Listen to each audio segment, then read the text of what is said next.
कहानी की शुरुआत में हमें ये बताया जाता है कि क्रिमिनल्स को इस सोसाइटी में रहने का कोई राइट नहीं है और ऐसे लोगों के रहने के लिए एक जगह बना दी जाती है जो कि एक काफी बड़ा रेगिस्तानी इलाका था। और जो लोग बगावत करते हैं यानी उन लोगों का नाम होता है बैड बैचर्स। उनकी पहचान के लिए उन्हें स्पेसिफिक नंबर्स दे दिए जाते हैं। उस एरिया में दो ग्रुप्स होते हैं, एक होता है नॉर्मल इंसानों का ग्रुप और दूसरा होता है कैनिबल्स का ग्रुप। फिर हम देखते हैं कि कुछ पुलिस ऑफिसर्स एक लड़की को यहाँ पर लेकर आते हैं और यहाँ पर हम ये जान पाते हैं कि उस एरिया में ऑलमोस्ट 5000 से ज्यादा लोगों को लाकर छोड़ा होता है। वो लोग वहाँ से भाग ना पाए इसीलिए उनके लिए स्टील नेट की एक वॉल लगाई होती है वहाँ पर। जिस लड़की को भी वहाँ पर लाया गया था उसका नाम था आर्लिन। वो लड़की आगे बढ़ती है तो वहाँ पर वो एक बोर्ड देखती है जिस पर लिखा था कि बोर्ड के बाद जो एरिया है वो अमेरिका के अंडर नहीं है, यानी उस एरिया में जिस इंसान के साथ भी जो भी हादसा होगा अमेरिका उसका रिस्पॉन्सिबल नहीं होगा। आर्लिन के पास एक पेज भी होता है जिस पर लिखा हुआ था find the dream find the comfort. इस मैसेज में कंफर्ट वो जगह थी जहाँ डेजर्ट पर वो बैड बैचर्स रहते थे। कुछ दूर आने के बाद आर्लिन को एक कार दिखाई देती है जो कि खराब थी। रेस्ट करने के लिए आर्लिन कुछ टाइम के लिए उस कार में बैठ जाती है, लेकिन उसे ये पता नहीं चल पाता कि कोई उसकी तरफ आ रहा है। लेकिन जब उसे इस बात का रियलाइज होता है तो काफी देर हो चुकी थी क्योंकि वो लोग आर्लिन को पकड़ लेते हैं। आर्लिन को जब होश आती है तो वो खुद को बंधा हुआ पाती है।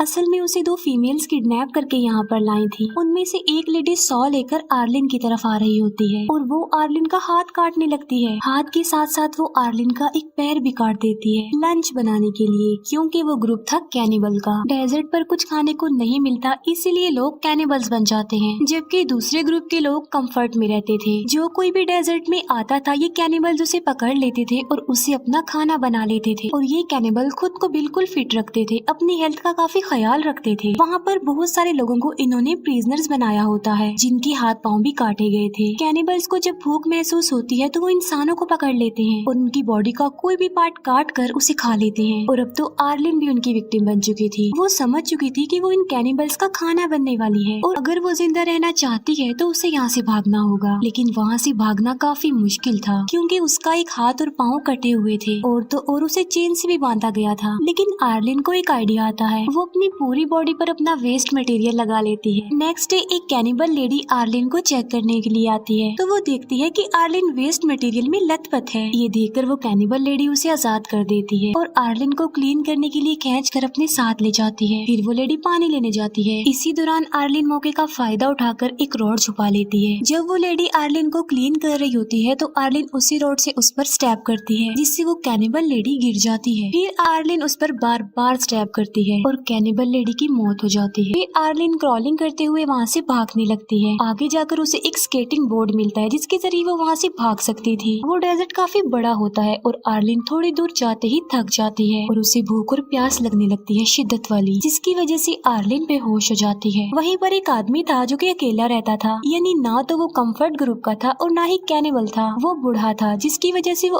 अभी तक कैनिबल का शिकार नहीं बना था। ये आदमी आर्लिन को एक कैरेज में बैठाकर काफी दूर तक ले जाता है और आर्लिन को कंफर्ट तक पहुँचा देता है जहाँ कंफर्ट के बाकी लोग रहते थे। आर्लिन को वहाँ पर ड्रॉप करके वो आदमी वहाँ से चला जाता है। फिर हमें 5 मंथ्स बाद का सीन दिखाया जाता है जहाँ आर्लिन का एक घर होता है और उसके पास एक आर्टिफिशियल पाँव भी था उसका। कंफर्ट के लोगों का लाइफस्टाइल बिल्कुल डिफरेंट था और वहाँ पर तमाम फैसिलिटीज थी, लाइक वहाँ पर शॉप्स थी, मेडिकल फैसिलिटी थी। इसके अलावा वहाँ पर और भी बहुत कुछ था। इसके फौरन बाद हमें एक कैनिबल फैमिली दिखाई जाती है जिसमें फैमिली के हेड का नाम होता है मियामी मैन, जो कि अपनी वाइफ और बेटी के साथ रहता था।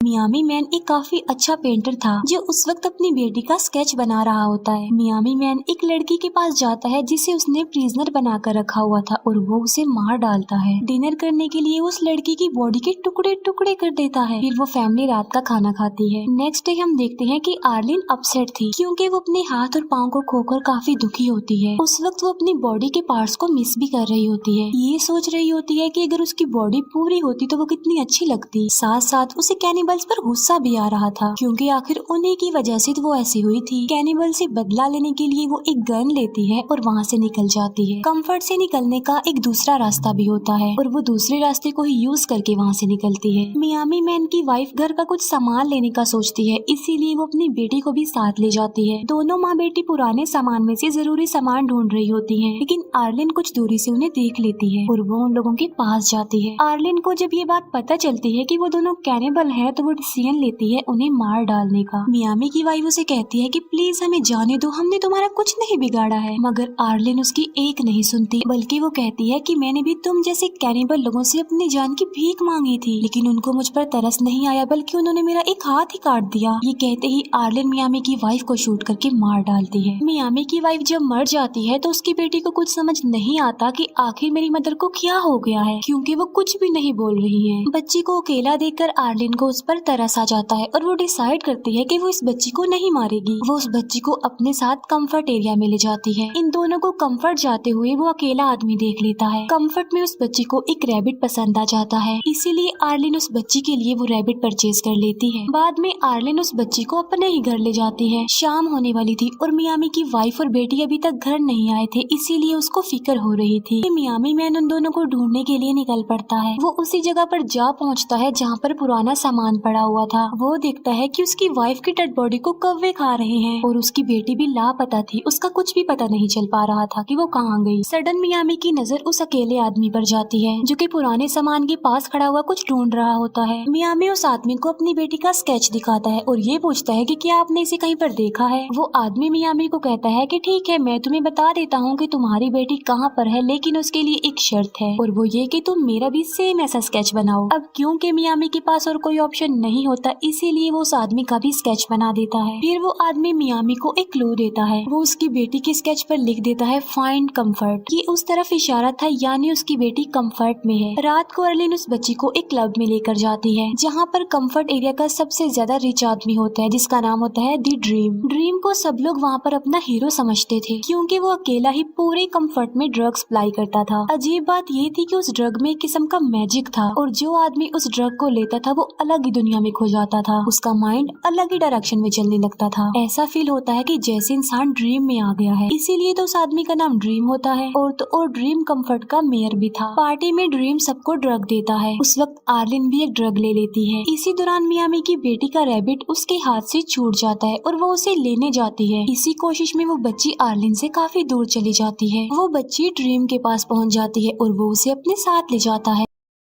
आर्लिन उस बच्ची को ढूंढने लगती है, लेकिन अब आर्लिन पर भी उस ड्रग का असर होने लगता है। उसे ऐसा लग रहा था कि वो ड्रीम में आ गई है और उसे अपने आसपास सब कुछ खूबसूरत नजर आने लगता है। आर्लिन उस बच्ची को ढूंढते हुए कंफर्ट से बाहर ही आ जाती है। आर्लिन का माइंड किसी और ही डायरेक्शन में चला गया था और उसे ये भी पता नहीं चल पाता कि मियामी उसके पास ही खड़ा हुआ है। नेक्स्ट मॉर्निंग जब आर्लिन को होश आता है तो वो देखती है कि वो कंफर्ट से काफी दूर है और मियामी मैन उसके पास ही खड़ा हुआ था और उसके हाथ में वो चीज होती है जिसके बगैर आर्लिन चल नहीं सकती थी, यानी उसका आर्टिफिशियल पाँव। मियामी उसे अपनी बेटी का स्केच दिखाते हुए पूछता है कि क्या तुमने इसे देखा है, जिस पर आर्लिन कहती है कि नहीं, मैंने इसे नहीं देखा, यानी यहाँ पर वो झूठ बोल देती है। किसी भी कैनिबल को कंफर्ट में आने की इजाजत नहीं थी। अगर कोई कैनिबल कंफर्ट के पास आ भी जाता है तो उसे शूट कर दिया जाता है। इसीलिए मियामी आर्लिन से एक डील करता है। वो कहता है कि मैं तुम्हें छोड़ दूंगा, लेकिन उसके बदले कंफर्ट एरिया से ढूंढ कर मेरी बेटी को लेकर आओ। और वो उसे वार्न भी करता है कि अगर तुमने ऐसा नहीं किया तो मैं तुम्हें किसी भी सूरत ढूंढ लूंगा और तुम्हें मार डालूंगा। आर्लिन इस डील पर एग्री हो जाती है। फिर ये दोनों कंफर्ट के लिए चल पड़ते हैं। आगे जाकर उन्हें एक कैनिबल आदमी मिलता है जो मियामी से एक सौदा करता है कि मैं तुम्हें फ्यूल दूंगा, मगर इसके बदले इस लड़की का पाँव काट कर मुझे खाने के लिए दो। वो कैनिबल आदमी मियामी को धमकाता भी है कि मैं तुम्हें मार डालूंगा और फिर जबरदस्ती इस लड़की को उठा कर ले जाऊंगा। इसीलिए मियामी उसकी बात पर एग्री हो जाता है और वो अर्लिन को उस कैनिबल को सौंप देता है। फिर वो आदमी अर्लिन को लेकर वहाँ से जाने लगता है। तभी मियामी उसकी तरफ एक नाइफ फेंकता है जो सीधा आकर उस आदमी को लगता है। उस आदमी की मौके पर ही मौत हो जाती है। मियामी उस आदमी का सारा सामान खुद रख लेता है और उस आदमी का एक हाथ भी काट कर अपने पास रख लेता है। फिर वो दोनों अपनी मंजिल यानी कंफर्ट के लिए आगे बढ़ते हैं, लेकिन रास्ते में ही तूफान आ जाता है वहाँ पर और हर तरफ रेत ही रेत छा जाती है। इसीलिए थोड़ी देर के लिए इन्हें स्टे करना पड़ता है। ये दोनों वहीं पर टेंट लगा कर अपना टाइम गुजारते हैं। तूफान रुकते रुकते रात हो जाती है। इसीलिए मियामी उस आदमी की कटे हुए हाथ को निकालता है डिनर बनाने के लिए। आर्लिन मियामी से पूछते हैं कि तुम कैनिबल यानी बैड बैचर्स कैसे बने। वो कहता है कि जब मैं 16 साल का था तो एक बोट के जरिए अमेरिका आ गया। अब क्योंकि मैं अमेरिका में अनऑथोराइज्ड पर्सन था, इसी वजह से मुझे बैड बैच बनाकर यहाँ भेज दिया गया। उन दोनों के साथ ही बहुत बुरा हुआ था, इसीलिए वो दोनों एक दूसरे के काफी करीब आ चुके थे। लेकिन तभी कोई मियामी को गोली मारकर उसे इंजर्ड कर देता है। तभी वहाँ पर एक स्ट्रेंजर आ जाता है जो अर्लिन को कहता है कि वो उसके साथ चले। यहाँ पर अर्लिन सोचती है कि क्या मुझे मियामी के साथ रुकना चाहिए या फिर उस आदमी के साथ चले जाना चाहिए, लेकिन लास्ट में वो उस आदमी के साथ जाने को ही प्रेफर करती है। वो कंफर्ट का आदमी था, इसीलिए वो उस आदमी के साथ कंफर्ट एरिया में आ जाती है।